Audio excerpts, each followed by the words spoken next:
остался я. Не буря, не страшна, а самом все страсти раздулись такой убийственной силой, что этот гром ничто сравнений.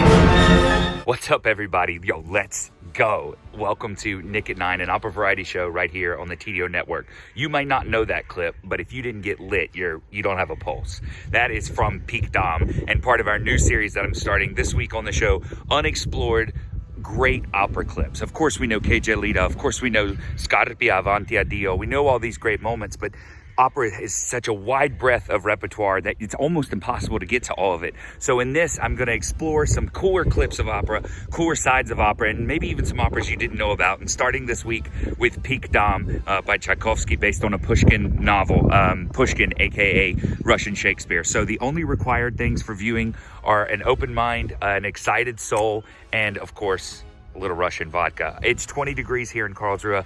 I'm donning a coat right now. I'm just getting into that Moscow spirit. So cheers, and let's explore some opera together. So what makes a great moment in opera? Of course, there are those great singing moments. There are those great theater moments. There are those great purely musical instrumental moments.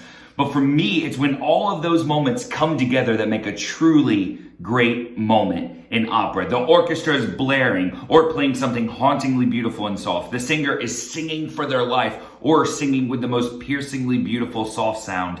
The chorus is screaming or the chorus is singing the most beautiful thing. So for me, obviously, the polarity of it, the extremes, right? Where all of these things either come together to make you go, ah, or all of these things come together to make you go, oh. Either. You can either scream and run through the house or you can cry, but just do one of the other. That's a great, great moment in opera. And that's why I think this moment here absolutely fits the bill. So what do you need to know about Peak Dom before we get started in all of this? Well, basically it's a Pushkin story and it's awesome. It's classic German literature, sad if you've ever read a Chekhov play, or Dostoevsky, like any of those dark, haunting, brooding Russian literatures. Pushkin's right up your alley. Not only is there one, but there's two suicides. And the story is so insanely sad and amazing, and it adapts to opera so well because it's people just going absolutely crazy. It's people, opera works really well when the stakes are extremely high. When the stakes are low, opera kind of sucks. But when the stakes are super high, there's nothing else that can express like it. So that's all you really need to know. There's this Liza lady, and she's trying to choose between a baritone who sings like this and a tenor who sings like this. Listen, I said get you a man who can do both, but very clearly, she says no to the baritone. The tenor is after the answer to a curse. He's not interested in her love. And that's where we jump to now. So she kills herself because the tenor doesn't love her, and then the tenor goes crazy and kills himself. Opera 101, baby. So in this moment, obviously, we'll jump right into it and we'll get started. This is Vladimir Golitsyn. I'll sort of walk you through the clip and we'll watch it together. It's one of my favorite moments in all of opera. The first title, You Will Meet Your Death. Man, gotta love the Russians, no? All right, let's go.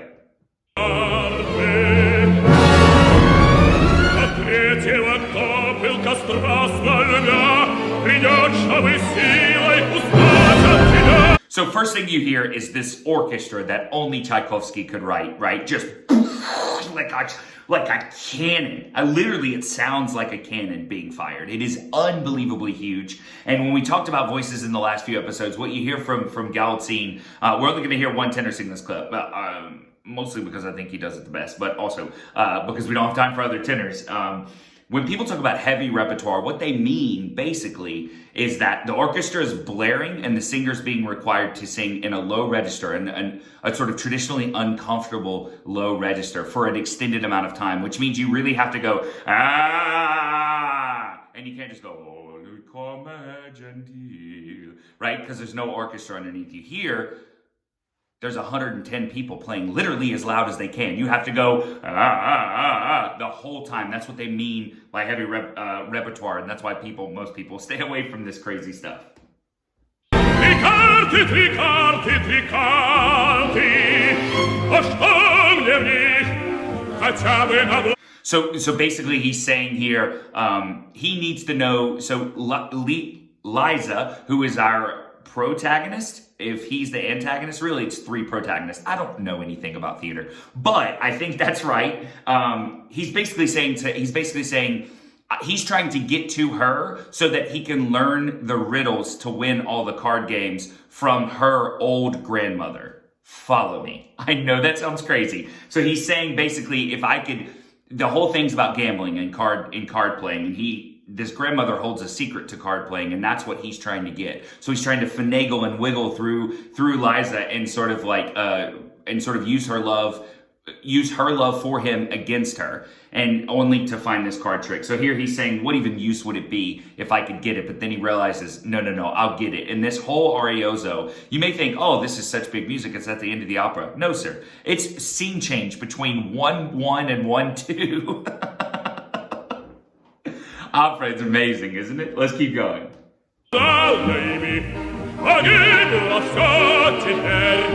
If that's not Russian opera, now all is lost, I am alone. I literally don't know what Russian opera is.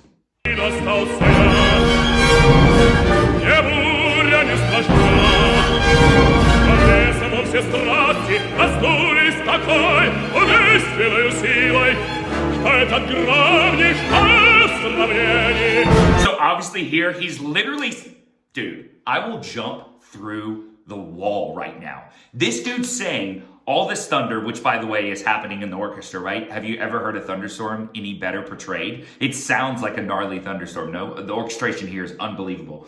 And he's literally saying this thunder is no comparison to the burning passions within me. He's saying that the thunder made by God, made by what science, whatever you believe in, the thunder, one of the most powerful forces known to man, is nothing compared to what's inside of me, the raging passion that is inside of me.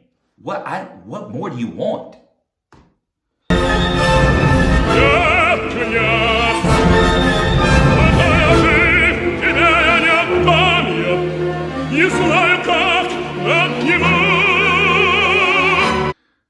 I don't know how, but I'll tear her from you, he says.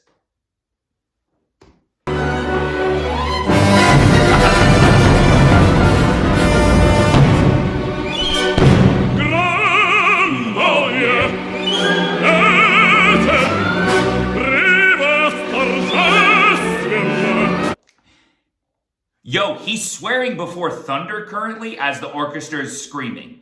This, by the way, 10 seconds here. This is when people are like, I don't relate to opera stuff. Dog, what are you talking about? My dude this is some next level Game of Thrones wild, Red Sunday or whatever, like Red Wedding. Like this is this moment, but even better in my opinion, in my humble opinion. This is crazy. He's swearing before God and the thunder that he will steal this woman away, not for her love, but for the secrets of her old grandmother so that he can win a card game better. Huh?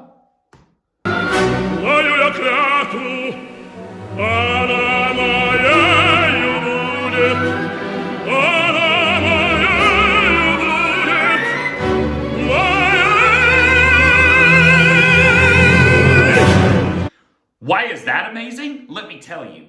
These heavy voices, but we talked about heavy, what that means. They're singing low, they're singing thick, the orchestra's huge. It's basically, again, we used to, at the skating rink when I was younger, they had these huge subwoofers, speakers in the corners, and we would always go sit in them like idiots. Like my hearing's gonna be done. But we would sit, they were big enough to sit in, and it would just be like, whatever it was, Chingy or whatever, Brad Paisley, right? By the way, that's Mobile, Alabama in a nutshell. Chingy and Brad Paisley. That's what I grew up on. So whatever it was just blaring at you, and it's literally you're trying to sing opera, you're trying to sing unamplified, crazy words, and you're in the middle of a subwoofer. It's the craziest feeling in the world. And then you have to sing a B natural which for you may not know what a B natural is. B natural is about as high as a tenor's ask. Really high C, generally speaking, is about as high as a tenor's ask. There are exceptions, of course, high Ds here and there, C sharp, there's even an F in I Puritani. But those are exceptions. C is really the highest you have to sing as a tenor. This is one half step. This is one minute, tiny place away from a C. And you got a tenor like this who's not even supposed to be singing these notes, singing it and singing it unbelievably. Yeah? Let's go back and listen to it just one more time, because I think for me, it's definitely the most impressive part of the whole thing. So I'm just going to go back here.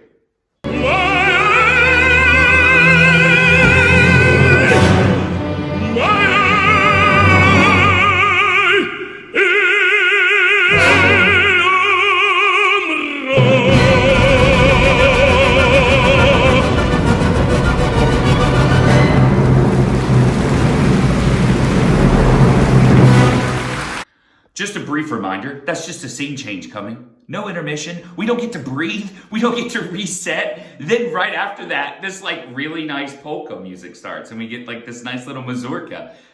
Unbelievable opera, an unbelievable underrated moment in this opera. Of course, Liza has a great aria. Of course, Tomsky even, who's like the third baritone in the show, has a great aria. And of course, Ja was lublю is one of the most famous arias by Yelitsky, of course made famous by the late great Dmitri Hovrodovsky.